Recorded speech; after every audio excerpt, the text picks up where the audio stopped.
de très nombreux marchés de l'économie numérique prennent la forme de quasi-monopoles ou d'oligopoles à franges. Un opérateur ou une poignée d'opérateurs contrôle le marché, réalise des marges élevées et dispose d'un pouvoir de verrouillage tout à fait considérable. Ces situations s'expliquent par l'existence de ce que l'on appelle les effets de réseau. Rares dans ce que l'on pourrait appeler l'économie traditionnelle, les niveaux de concentration que peuvent atteindre les marchés caractérisés par de puissants effets de réseau interpellent.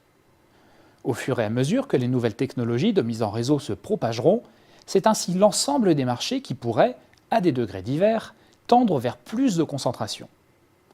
Les problèmes de capture et de concentration de la valeur, ainsi que les pratiques abusives que peuvent occasionner ces structures de marché, sont ainsi amenés à devenir de plus en plus aigus.